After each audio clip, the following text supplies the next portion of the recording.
فرمایا قد افلح المؤمنون،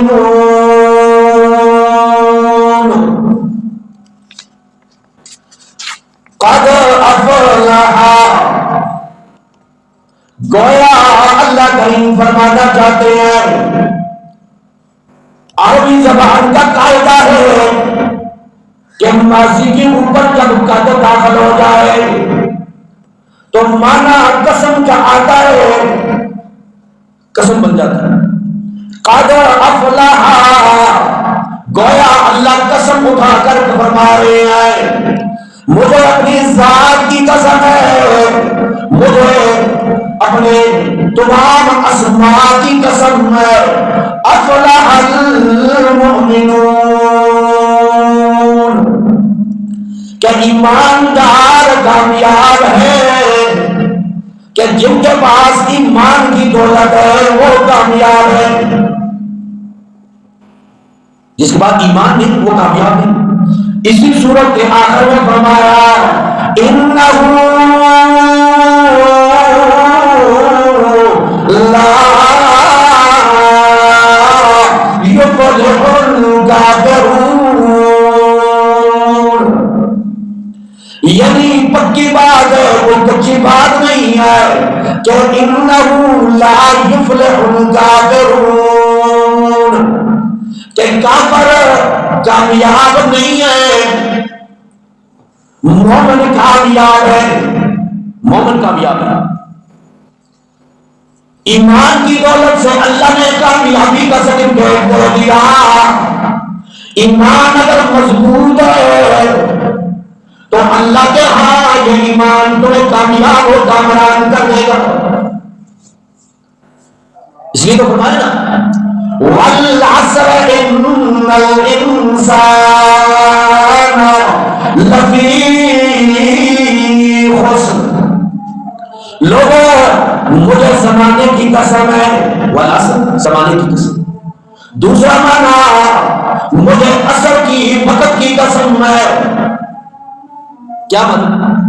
عصر کی قسم یا زمانے کی قسم؟ ان الانسان لفی خسر، کہ البتہ انسان خسارے میں ہے، نقصان میں ہے۔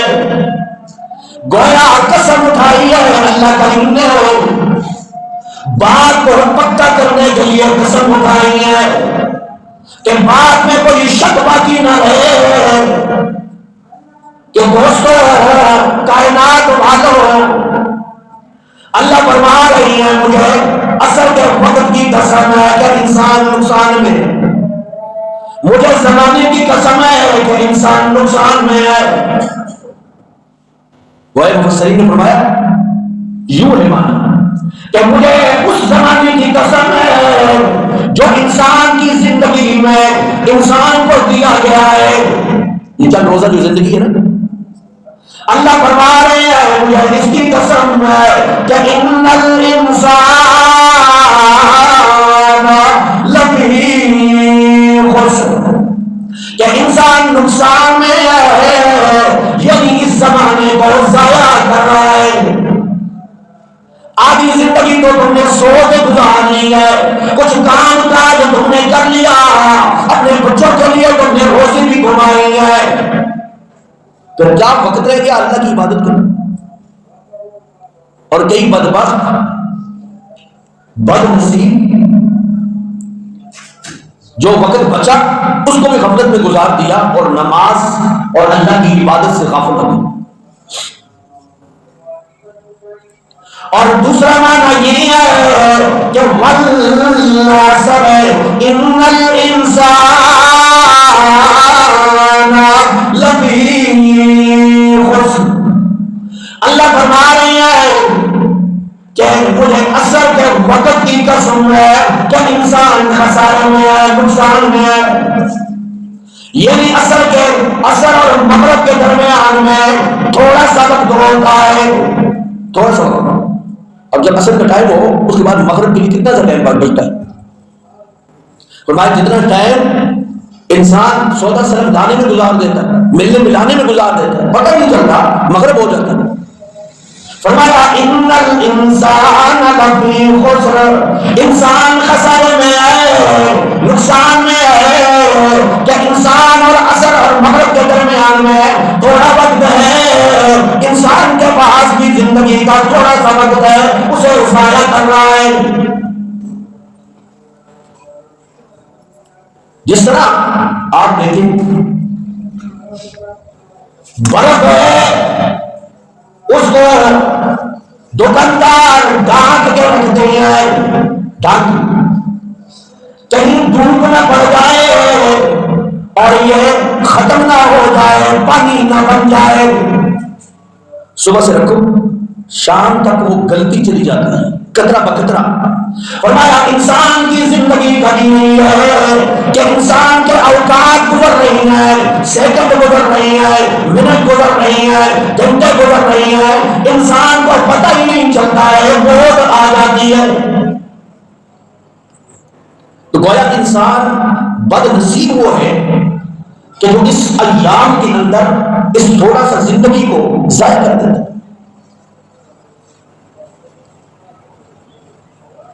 لیکن الا الذین آمنوا وعملوا الصالحات، وہ لوگ اس خسارے سے، نقصان سے بچ جانے والے ہوتے ہیں جن کے اندر یہ چار صفات پائی جائیں۔ چار صفات، پہلا الا الذین آمنوا، وہ لوگ خسارے سے، نقصان سے بچ جانے والے ہیں، وہ ایمان والے لوگ ہیں جن کے اندر ایمان ہوتا ہے، اللہ پر ایمان کامل ہوتا ہے۔ اب ایمان کے درجات ہیں جس کو آپ چھوٹے سے بچے کو پڑھاتے ہیں، ایمان مفصل، ایمان مجمل۔ آمنت باللہ وملائکتہ وکتبہ ورسلہ والیوم الآخر والقدر خیرہ وشرہ من اللہ تعالی والبعث بعد الموت۔ یہ ایمانیات، فرشتوں پہ ایمان لانا، کتابوں پہ ایمان لانا، رسولوں پہ ایمان لانا، اچھی اور بری تقدیر پہ ایمان لانا، اور بعث بعد الموت، پھر قیامت والے دن دوبارہ اٹھائے جانے پر ایمان لانا۔ یہ ایمانیات، اس پر ایمان اور اقرار ہوگا تب انسان ایماندار بنتا ہے۔ ان میں سے ایک چیز کا بھی انکار کر دیا وہ دائرہ اسلام سے خارج ہو جاتا ہے۔ فرمایا الا الذین آمنوا، وہ لوگ جو ایمان لائے وہ خسارے اور نقصان سے بچ جانے والے ہیں، ایک، اور دوسرا وعملوا الصالحات، اور نیک عمل کرتے رہے، جنہوں نے نیک عمل کیا۔ ایمان کے بعد ایمان کا اظہار ہے کہ تم کیسے ایماندار ہو، اللہ پہ کیسے ایمان لاتے ہو، نماز نہیں پڑھتے، اللہ پہ کیسے ایمان لاتے ہو، روزہ نہیں رکھتے۔ ایک آدمی اللہ پہ ایمان نہیں لاتا اور نیک عمل کرتا ہے، کسی کی خیر خواہی کرتا ہے، کسی کی ہیلپ کرتا ہے، تو ایمان نہ ہونے کی وجہ سے وہ نیک عمل اللہ کے ہاں قبول نہیں۔ اب کافروں نے کتنے ٹرسٹ کھولے ہوئے، لیکن اللہ کا ایمان نہیں، رسول کا ایمان نہیں، ایک رسول کا بھی انکار کیا تو دائرہ اسلام سے خارج۔ تو الا الذین آمنوا وعملوا الصالحات وتواصوا بالحق، اور حق بات کی لوگوں کو تلقین کرتا رہا، وتواصوا بالصبر، اور صبر کی تلقین کرتا رہا، تو یہ آدمی خسارے اور نقصان سے بچ جانے والا ہے۔ اس لیے کہا نا قد افلح المؤمنون، مومن کامیاب، اللہ کے ہاتھ دنیا میں بھی کامیاب ہے، آخرت میں بھی کامیاب ہے۔ مومن آدمی، ایمان والا آدمی۔ اللہ آج وہ معاشرہ ایسا بن گیا ہے کہ ہر بندہ اپنے آپ کو مومن بنتا ہے، مومن سمجھ بتا کہ مومن ہوتا کون؟ فرمایا الذین هم فی صلاتهم خاشعون، وہ لوگ جو اپنی نمازوں کے اندر خشوع اور خضوع کرنے والے ہوتے ہیں. خشوع کہتے ہیں کہ نماز کی پوری شرائط کو پورا کرنا.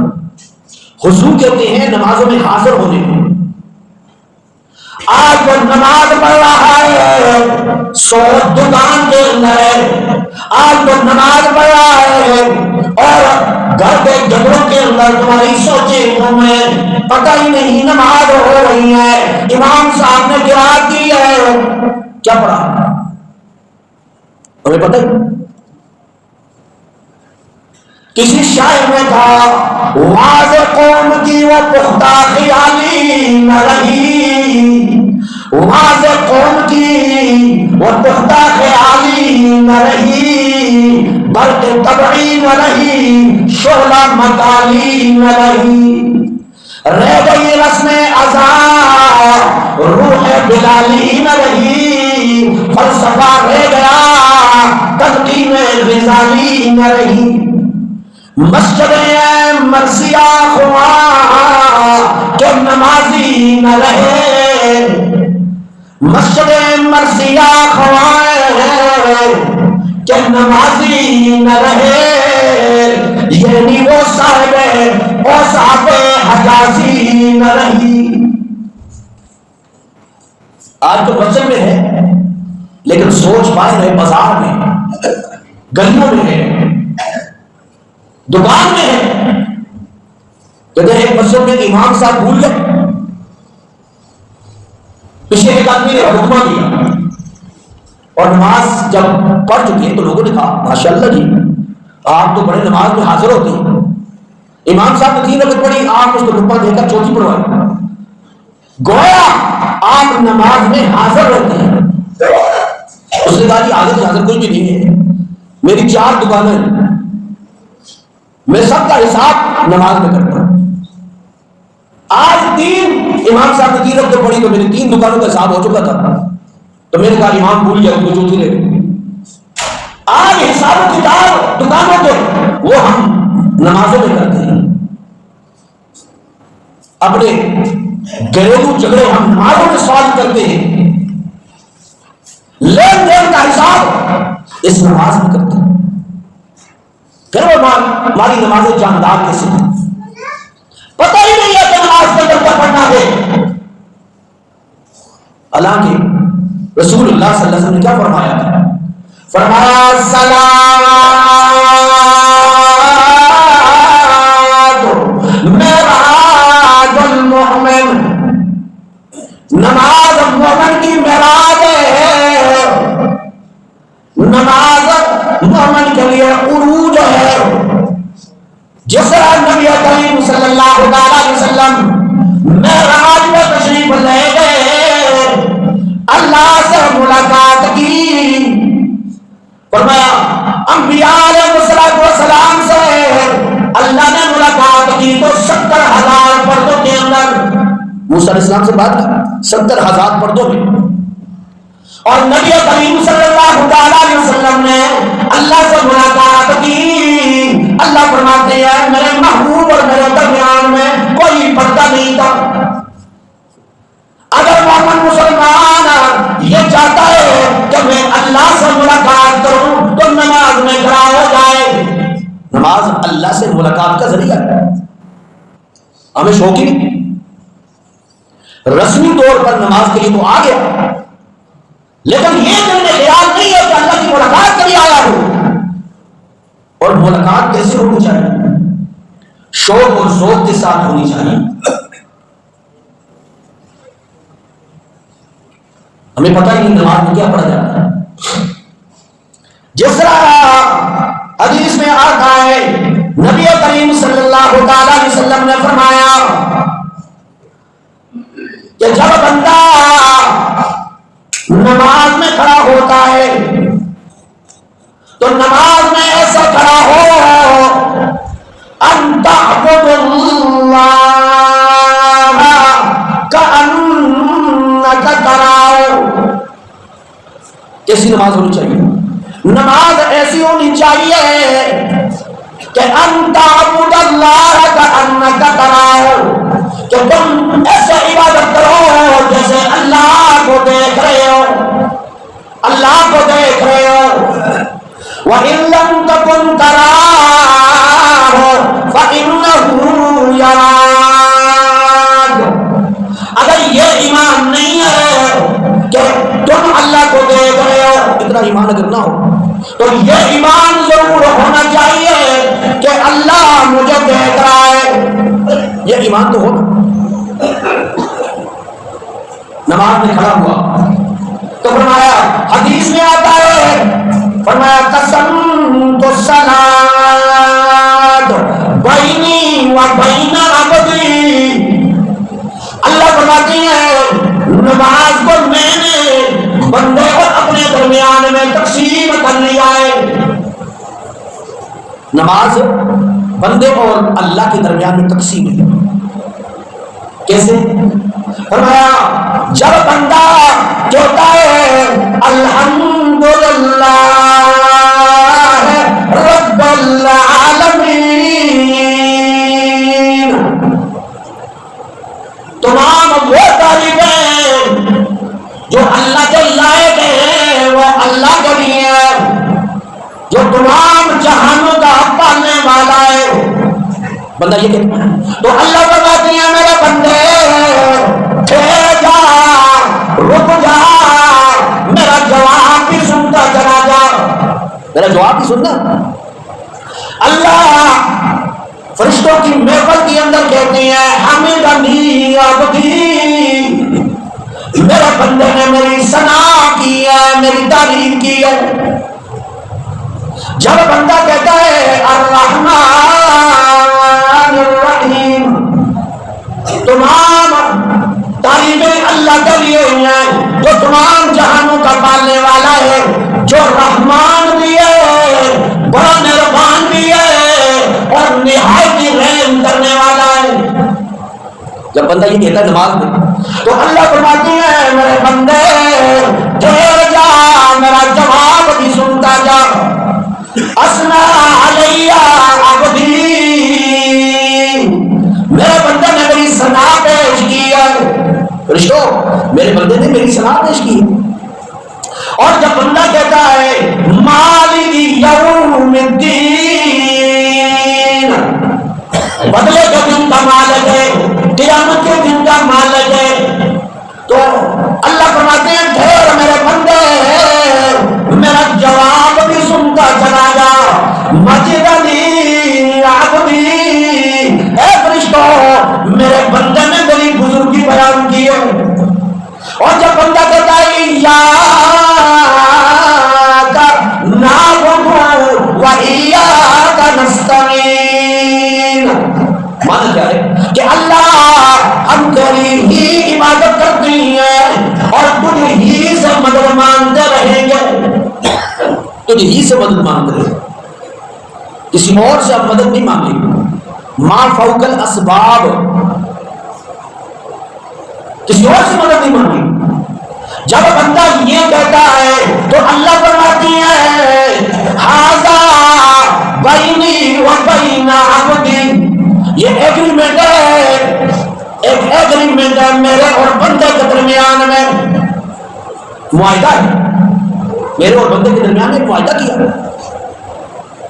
اب جب عبادت کرتا ہے، ریاضت کرتا ہے اور نماز پڑھنے کے بعد واپس چلا گیا، پھر یہ ایگریمنٹ تم نے توڑ دیا، اس ایگریمنٹ کی مخالفت کی، کسی دربار پر جھک گیا، کسی قبر اور شجر کے سامنے جھک گیا، کسی مزار کے سامنے جھک گیا، کسی انسان حضرت کے سامنے جھک گیا، اللہ نے فرمایا کیسی نماز رہی؟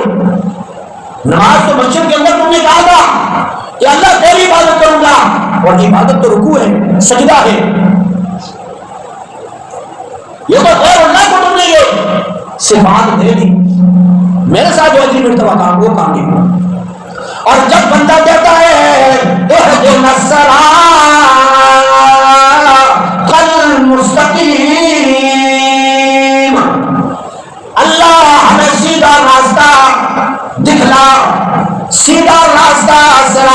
مستقیم دکھلا. اب یہ دعا تو اللہ سے کی. فرمایا ھذا لعبدی. حدیث میں آتا ہے بندہ جب یہ اقرار کرتا ہے، جب یہ دعا کرتا ہے تو اللہ فرماتے ہیں میں اپنے بندے کو سیدھا راستہ دکھلانے لگا ہوں. قرآن کھولا. فرمایا الف لام میم ذالک الکتاب لا ریب فیہ ھدی للمتقین. فرمایا یہ وہ کتاب ہے، یہ عظمت والی کتاب ہے، رحمتوں والی کتاب ہے. ذالک الکتاب لا ریب فیہ، اس میں کوئی شک نہیں ہے. ھدی للمتقین، یہ متقی لوگوں کو ہدایت دینے والی ہے. وہی بتا دیا اگر ہدایت مانتے ہو کہیں اور جانے کی ضرورت نہیں ہے. اللہ کی کتاب موجود ہے، یہی تمہیں سیدھا راستہ دکھانے والی ہے. اور قرآن سے تو کر لیا ہم نے اعراض، پھر ہمیں وہ صراط مستقیم کیسے حاصل کریں؟ آج صراط مستقیم مانتا ہے، قرآن کے قریب نہیں ہے. آج سیدھا راستہ مانتا ہے، قرآن سے دور ہے. اس لیے تو فرمایا وَمَنْ أَعْرَضَ عَنْ ذِكْرِي فَإِنَّ لَهُ مَعِيشَةً ضَنكًا وَنَحْشُرُهُ يَوْمَ الْقِيَامَةِ أَعْمَىٰ. جنہوں نے اللہ کا ذکر قرآن سے اعراض کر دیا، اللہ فرماتے ہیں ہم اس کی دنیا کی معیشت اس کو تنگ کر دیں گے. دنیا کی معیشت تنگ ہو جائے، مال ہوگا برکتیں اللہ اٹھا دے گا. دنیا کی آسائش اور آرام کا سامان تو ہوگا لیکن اللہ کی طرف سے برکتیں ختم ہو جائیں گی. اولاد تو ہوگی لیکن تمہاری نافرمان ہوگی. رشتے دار تو ہوں گے، اتفاق اور اتحاد نہیں ہوگا. گھر تو ہوگا، سکون نہیں ہوگا، اطمینان نہیں ہوگا. آرام دے گندے تو ہوں گے لیکن ان میں تم کو نیند نہیں آئے. کیوں؟ وَمَنْ أَعْرَضَ عَنْ ذِكْرِي فَإِنَّ لَهُ مَعِيشَةً ضَنكًا. جس نے قرآن سے اعراض کیا اللہ فرماتے ہیں اس کو عذاب یہ دوں گا، اس کی دنیا کی ذہین معیشت میں اللہ کریم تنگی ڈال دیں گے. اطمینان و سکون ختم، برکتیں ختم. اور یہ دنیا کا عذاب ہے اور آخرت کا عذاب یہ ہے وَنَحْشُرُهُ يَوْمَ الْقِيَامَةِ أَعْمَىٰ. اللہ قیامت والے دن اسے اندھا کر کے اٹھائیں گے. قیامت والے دن اندھا کر کے، ایک تو سوا نیزے کی صورت ہوگا، تانبے کی زمین ہوگی، اور پھر اللہ کا عذاب یہ ہے کہ اندھا کر کے اٹھائیں گے. ہاتھ باندھ کر کے قالا رب لما حشرتنی اعمیٰ وقد كنت بصیرا. اے میرے پروردگار، دنیا میں تو میں دیکھنے والا تھا، میری بصیرت صحیح تھی اللہ، آج آخرت میں تو نے مجھے اندھا کر کے کیوں اٹھایا ہے؟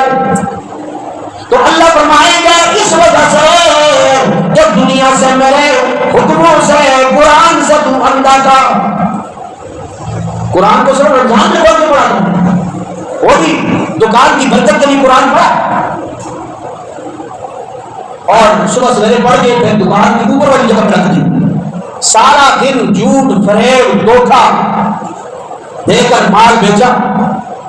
یا بعض لوگ نہیں کرتے ہیں، صبح سویرے تلاوت قرآن مجید لگا دیتے دکانوں میں، اور جو ہی 10 بجتے ہیں قرآن کی تلاوتیں ختم، گانے شروع. گویا خود صبح کا خدا اور تھا، اب کا خدا اور ہو. یہ قرآن سے بدکاری ہے کہ قرآن کو ہم نے صرف برکتوں والی کتاب سمجھا. حضرت امام مالک رحمہ اللہ تعالیٰ کو ایک مسئلہ آ گیا کہ کسی آدمی نے یہ قسم اٹھائی تھی اس دور کہ میری بچی اگر جوان ہو گئی تو میں سارے جہان کا خزانہ دوں گا. اس کا رشتہ طے ہو گیا، اور اگر نہ دے سکا تو میری بیوی طلاق۔ امام مالک کے پاس یہ مسئلہ آ گیا کہ بچی اگر بیاہ کر دیتا ہوں تو میری بیوی جانا، اب میں کیا کروں؟ امام مالک رحمہ اللہ تعالیٰ نے فرمایا پریشان ہونے کی ضرورت نہیں ہے، بچی اگر بیاہ کر دینے لگے تو جیس کے اندر اللہ کا قرآن دے دو، گویا سارے جہان کا خزانہ ہے یہ قرآن۔ اب یہ خزانے کا حالت ہم نے کیا کی؟ آج چون چار کے آنکھوں پہ لگانے کے لیے کوئی تیار ہے، لیکن اس کے احکام پہ عمل کرنے کے لیے تیار نہیں۔ آج برکتوں کے لیے پڑھنے کے لیے تیار ہے، لیکن اس کے احکام کے مطابق تجارت کرنے کے لیے تیار نہیں ہے۔ ہمارے استاد صاحب کے پاس مسئلہ ہے کہ جی استاد جی یہ بتلاؤ جی وراثت کے اندر کوئی مسئلہ لایا اس نے کہ وراثت کے اندر اس مسئلے کے اعتبار سے قرآن و سنت کے مطابق میرا حصہ بنتا، اور جو مسئلہ لے کر بتایا تھا کوئی رشتہ دار فوت ہو گیا، تو استاد صاحب نے کہا کہ قرآن و سنت کے مطابق تمہارا وراثت میں کر میں نہیں بنتا۔ ہوگا جی انگریز کے قانون کے مطابق، عدالتوں کے قانون کے مطابق میرا حصہ بنتا ہے، قرآن کے مطابق نہیں بنتا، تو قرآن کو اپنے پاس رکھیں، عدالتوں سے لیں۔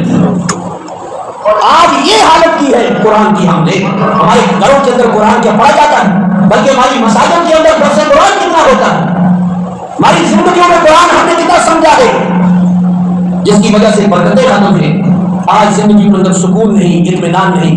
اللہ سے دعا ہے کہ اللہ قرآن سنت پر عمل کو بھی نصیب فرمائے۔ وآخر دعوانا الحمدللہ رب العالمین۔